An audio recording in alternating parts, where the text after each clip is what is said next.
happening? We're continuing this, going over reality, how to tell what's real, what's not real. So I was talking to someone who said that they had the experience that it didn't mean anything. What they had achieved didn't mean anything. I said, oh, that's not quite true. It means something for a week or two.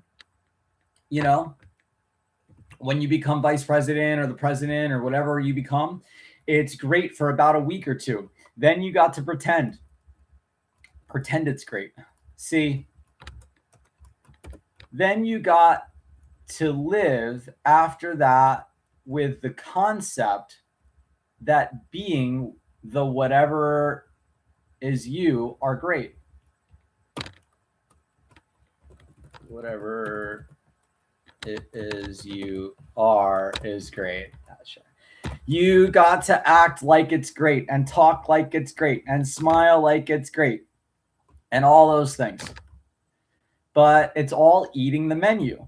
You don't get to participate in the meal. So all modern psychotherapeutic methods work because they break the hold of concept on experience so that people can experience directly and authentically. And it's wonderful. I mean, it really turns people on. You come from a really well one encountered group with a really good leader, and you walk out first you walk outside the door and there's a tree there, but it's not a tree. It's a tree. You know, like it's really a tree. And you get home and it's not your wife. This is the woman I'm married to. You see, like that. And people have had that experience. You don't need to go to an encounter group to do it. Sometimes people fall down on accident and it happens to them, but not often. So the problem with that is that, well, then you have this wonderful experience and then that devolves into a concept, and the concept begins to determine your experience of the person. And the conceptually determined experience reinforces the concept. The reinforced concept more fully dominates the expansion back in the vicious circle. I believe this is experience. Now we expand on the model he's developed so far. He introduces a way of knowing beyond the vicious circle.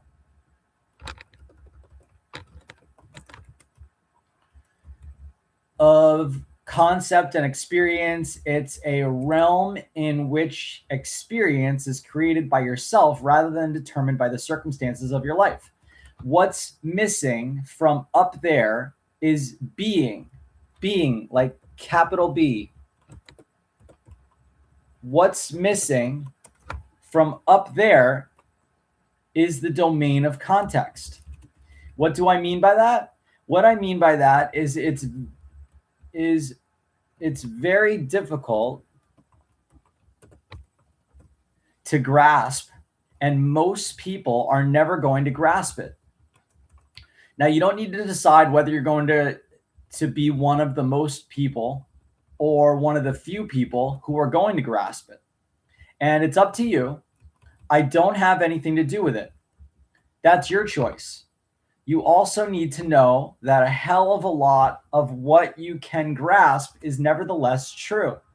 And some of it even makes a difference.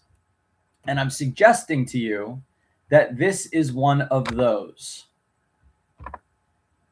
This is the domain in which we're good at communicating, this representational, conceptual domain. You could ever meet anybody who couldn't explain everything. Everybody I know has something to say about everything. Do you ever notice that people's explanations don't make a damn bit of difference? Do you ever notice that people don't notice that? Well, I didn't do it, but you see, I couldn't do it because what happened was no. Hello? Yeah. Hello? Yeah, I'm here. Okay. So I talked to the tax people. They fixed everything, but we were short 1 cent.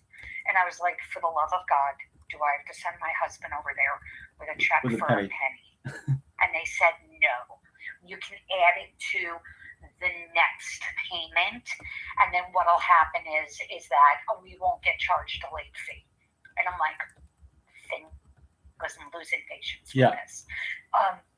So what I think I'm going to do is that it's due in October. It's due November 1st. I'm probably going to send you over there in October with a check and just get like a receipt from them. Yeah, no problem. Because I'm not playing with this anymore. You know what I mean? And they're like totally fine. They gave me the exact amount. It's confusing as hell. So that's why I'm like, just we're going to do it that way. Okay, sound good? Sound good. All right, everybody okay over there? Yep. Everything's good? Yep. Okay, cool. All right, talk to you later. All right, love you. Nobody notices it. What made a difference is that they didn't do it. And why they didn't do it doesn't make any difference. But people don't notice that they think that that makes a difference. They must think it makes a difference. They spend most of their time going, so we can all communicate readily in the area of representation, in the area of concepts, and our lives look like it. With a lot of skill, there are people who can communicate in the experiential domain. They're called poets for the most part. But you see, if this is the domain of concept, this domain is the domain of evoking, so that a skillful poet, without representing the experience which he or she wants to communicate, literally evoke that experience in the listener. Think about it for a minute. If you've ever been to a great movie, a great play, great music, that's all in the experiential domain, not in the conceptual domain for the most part. Without ever saying love, a poem which is effective can elicit in you the experience of love without ever using the word. See, without ever representing it, it can actually evoke it without drawing up the concept that can evoke the experience.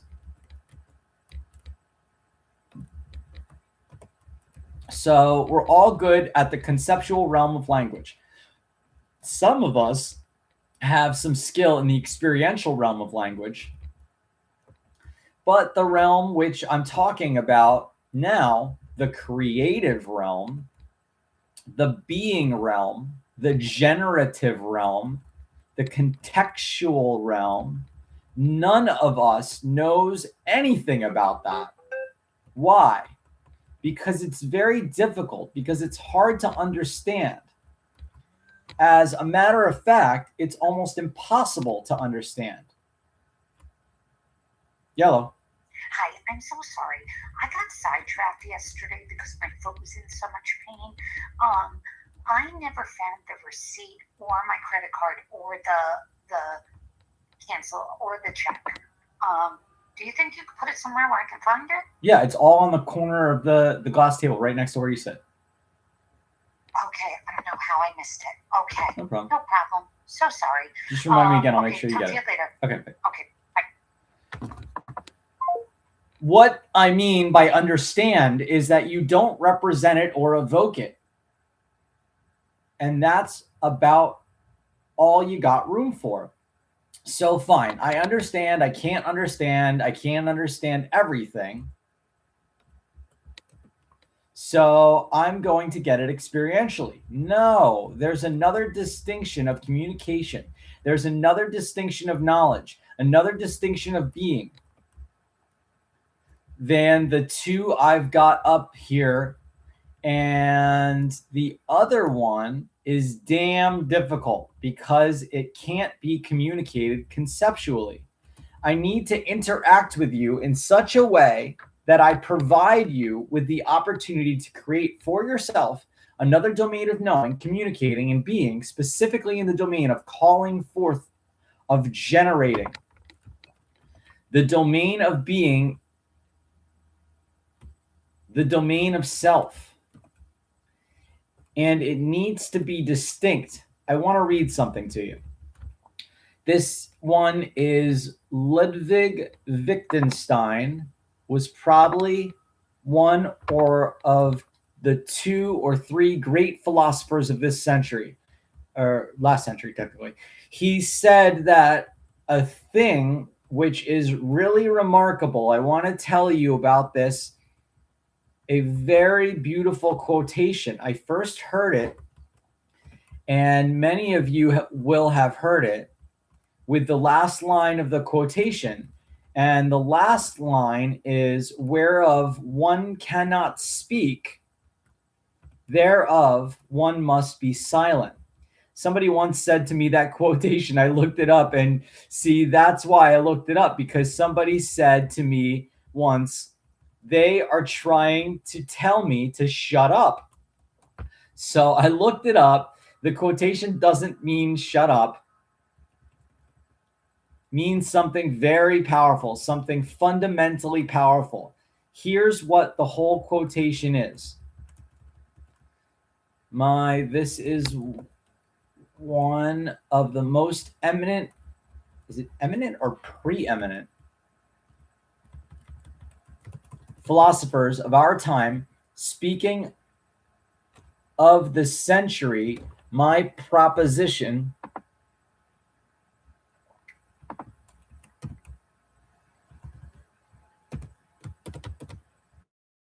versus preeminent.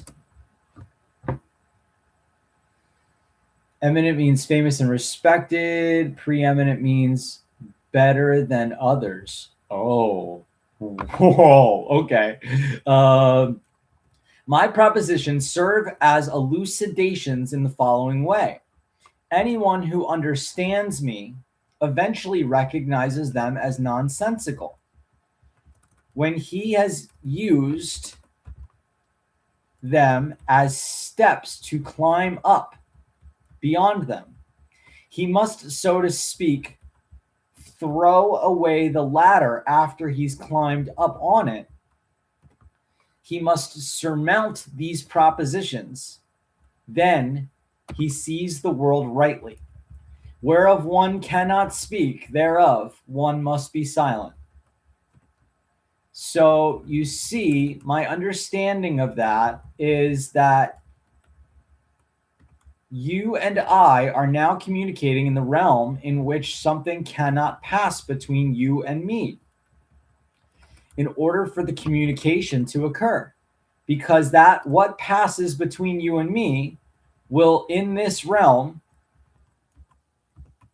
ultimately be seen to be nonsensical, so that nothing that I'm saying to you has any sense to it. It doesn't make any difference what I'm saying. But if you can stand on what I'm saying, if you can climb up on it and stand on it and look out for yourself, what you see can transform the quality of your life. See, this is a strange communicating. This is strange communicating. I'm not wanting to represent something, to conceptualize something, for you to leave with a concept. With you, for you to leave remembering something, a slogan, a tip. I'm not trying to give you a rule to live by. our principle to live by, or principle to live by, or laws. I'm wanting to give you the space, the opportunity to recognize something about yourself, which previously you were not making a distinction about. You were not distinguishing yourself as being capable of calling forth. You still aren't quite, because you aren't quite sure what I mean by that, but we've gotten pretty damn deeply into the conversation in a very short period of time. In a very short period of time, we've gotten to the heart of what it means to be a human being. And it has to do not with something you and I don't know, it has to do with ways of knowing which you and I have not distinguished heretofore. The, the mere distinguishing of which brings them into existence. Now, let me show you what happens if you have a domain of knowledge which is generated, a way of being which is generated.